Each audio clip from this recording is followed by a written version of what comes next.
उठून मला जायचं कुठं, मी चाललो कुठं, म्हणजे परमार्थ, याचंच नाव पारखपण. तर सुंदर गुण मार्गाचा सारा लटका पसारा वस गेलं पुन्हा माये.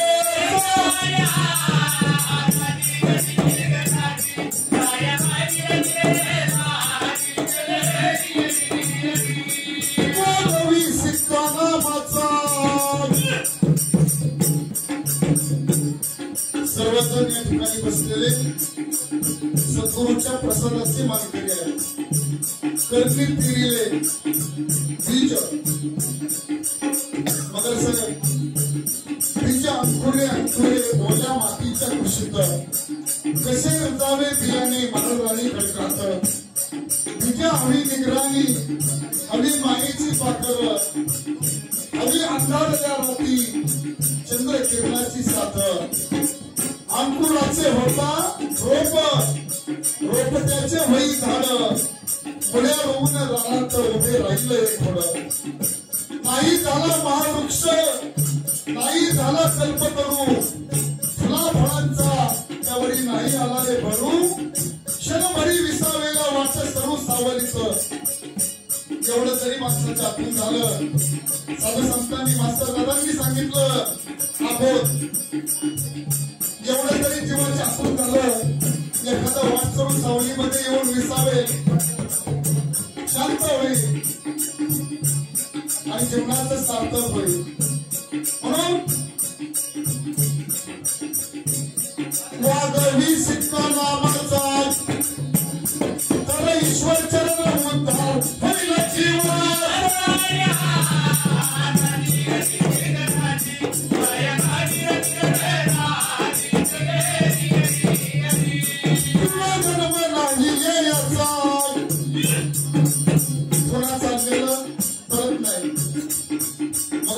गुरुमाऊलींनी सांगितलं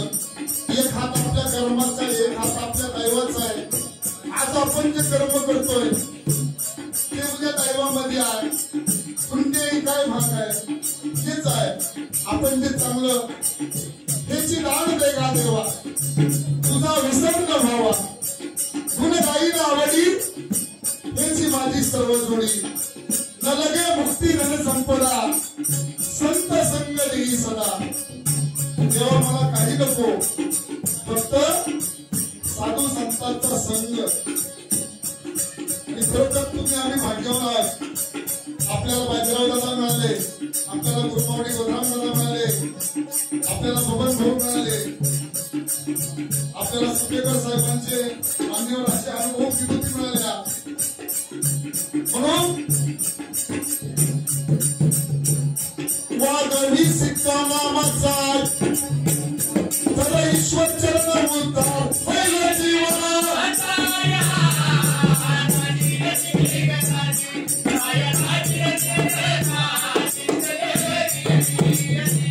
पुनर्जन्म नाही याचा, पुढे कठीण योनी फेरा 84.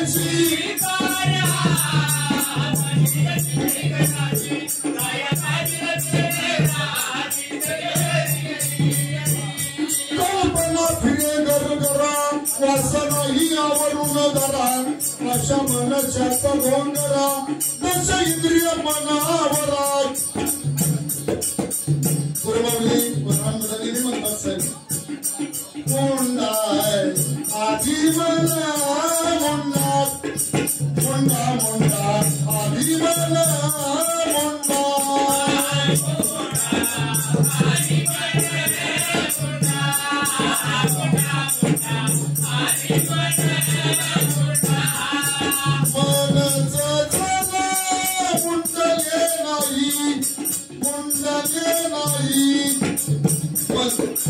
मनावरील तोच शुद्ध बीज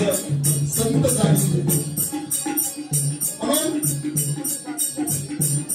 दश इंद्रिय मना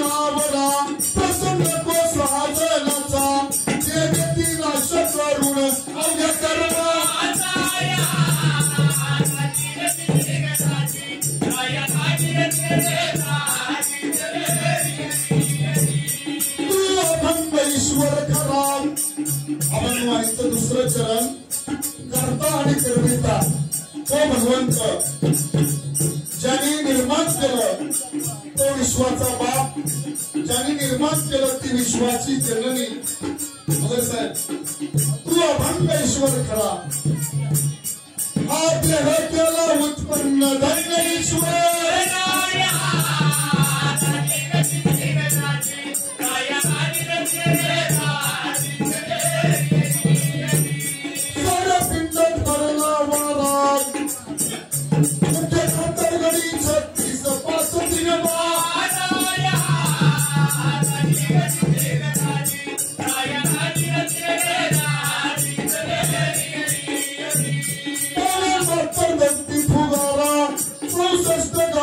मध्ये जीव रंगला खरा परब्रह्म दशमे द्वारा तेवढा बोलायला वेळ नाही मगर साहेब त्या सोनाराने अशा काही दागिने घडवले पुढे बसलेले सगळे प्रत्येक दागिना वानात वेगळा आहे आणि प्रत्येक दागिना गुणात वेगळा आहे एकाच आईच्या उदरातून सोने जरी बाहेर आले साहेब तरी प्रत्येकाचा वाण वेगळा आहे प्रत्येकाचा गुण वेगळा आहे एवढी करणाऱ्याची करणी फुलापेक्षाही नाजूक आहे आणि वज्रापेक्षा कठीण आहे असं म्हणतो अनुविनोद घोटाळा तुका आकाश आहे एवढा म्हणून पावन 72 धरती फुगारा 64 गाती अप्सरा मध्ये जीव रंगला खरा परब्रह्म दशमे द्वारा विकट मार्ग त्रिकूटाचा उन्मुनीवर चढला जळके मोचारा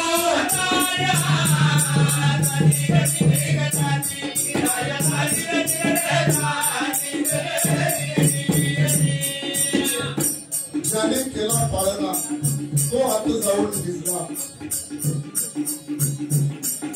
अभंगवाणीचं तिसरं चरण आणि याच गुरुमार्गावर आधारित रात्रभर अत्यंत महाराष्ट्रामधला हा ऐतिहासिक सोहळा खरोखर याच देही याच डोळ्यात पाहण्याचं भाग्य तुम्हा आम्हा सर्वांना आपा बाबा तुम्ही साक्षांत मास्टर दादांचा अनुभव घेतलेली मंडळी आहे दादा सद्गुरूचा दरबार हा मंथोडी नवनीता त्याच्याही पलीकडं माझं भाऊ गावरान तुपाची झाडे गावरान दूध दही लोणी हे मिसळून तूप म्हणजे हा दरबार भारतपदाचं वैभव असलेला हा दरबार महाराष्ट्रामधला कीर्तिवंत हा दरबार कारण हा मास्टर दादांचा दरबार आहे ती गुरुभक्ती त्या अत्यंत उच्च अशा लेवलची होती म्हणून या ठिकाणी भक्तांचा ओघ आहे उभ्या महाराष्ट्राला गुरुभक्ती गुरुमार्ग त्या कोणती परिवाराला आदर्श दिलेला म्हणून अभंगवाणीचं तिसरं चरण वंदावे गुरुचे पायी पायी श्री सद्गुरु चरण रज लागता सहज सावकार भाऊ तना मनाने आणि धडाने नुसतं बोलायचा भाग नाही कृती सुद्धा लागती त्याला सद्गुरु चरणी निष्ठा कशी लागती लक्ष्मण ऐका वंदावे गुरुचे पायी आत्मज्ञाना वाचुनी बोलत म्हणावेला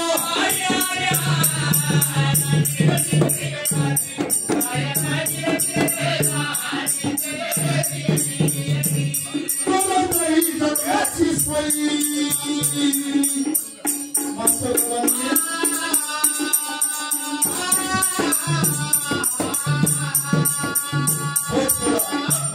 शुद्ध ज्याचा भाव झाला तुरी नाही देऊ झाला हा मास्टर दादांचा बोल आहे त्याचा भाव शुद्ध झाला भाव कधी शुद्ध होईल केला त्रिगुण सुखी झाला अमर रसाला प्रेम पाझरी असो हा रस म्हणजे असो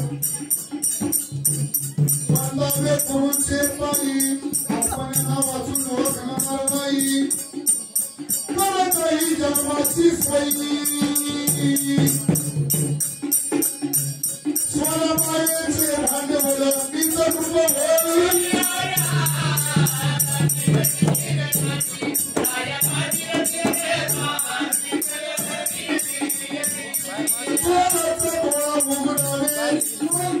पुस्तिका पावे कृष्ण केले रूपी हे राये असा मार्ग सद्गुरूचा केले जाणे खंडले प्रेम माझे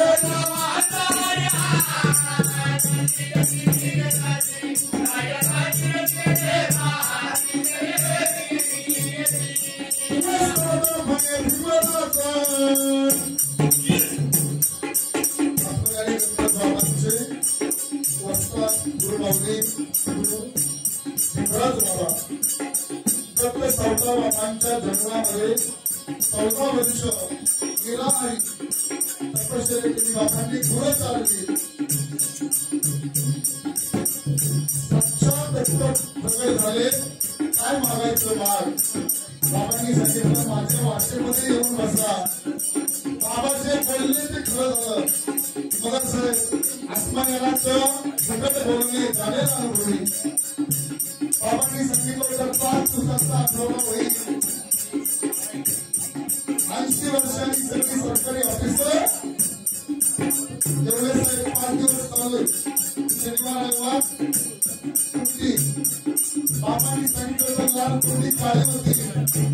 लाल कुंड म्हणजे इंग्रज काळी होती म्हणजे जाती इंग्रजला 1928 साली गव्हाजी बाबांचे सुपुत्र असलेले महाराज हस्तलिखित बाबांचे गव्हाजी बाबांनी लिहिलं त्या प्रती त्यांनी जपून ठेवल्या आम्ही लहान असताना गुरुबाबांना त्यांनी आणून दिलेलं आहे जे गारगुंडीमध्ये बांधणं आहे गारगुंडी हे इतकं मोठं स्थान आहे महाराष्ट्राला पारंपरिक ही दिंडी नवे नवे मगर साहेब जगाला पारंपरिक ही दिंडी गारगुंडी मातीने दिलेली आहे त्यांचा जोरदार टाळा वाजवा त्या मातीसाठी आणि एकट्या माणसांसाठी बरोबर गारगुंडीची माती ही कष्टाची आहे कष्टातून स्वर्ग करणारी आहे आणि तेवढीच गुरुभक्तीची आहे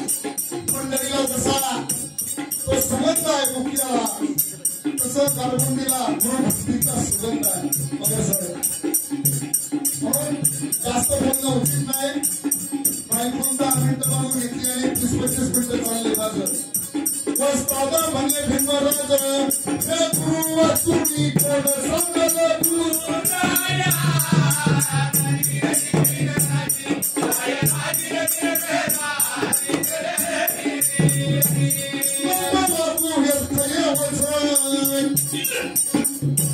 बाबांची मालिक स्पष्ट बोलले बाबा नको वाचू व्यर्थ हे वचन त्या ठिकाणी अनेक मान्यवर गुरुबंधू आलेले आहेत आपण नेमकं धन या विषयावर रात्रभर कार्यक्रम चालणार आहे खूप मोठं ज्ञानाचं या ठिकाणी ऐकायला मिळणार आहे आणि खरोखर आरती होईपर्यंत लक्षपूर्वक हा कार्यक्रम श्रवण करावा मनाच्या कामाने अन्नदाता श्रवण करावा इतका हा वेगळ्या उंचीचा कार्यक्रम आहे नको मागू व्यर्थ येऊन सोडा पाण्याचे भांडवल झाडावी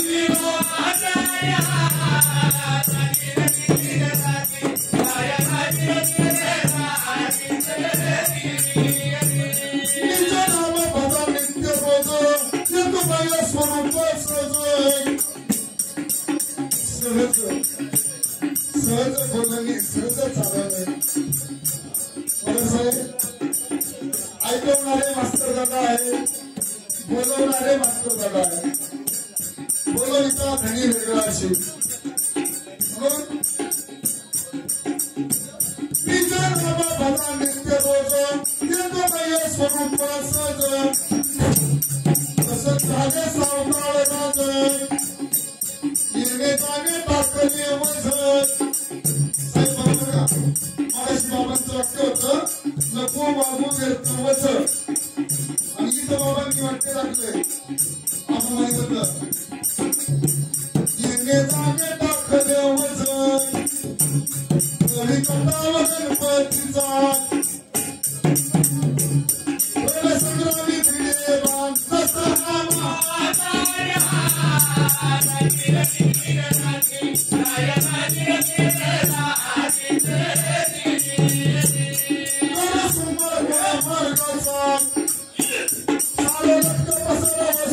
पुन्हा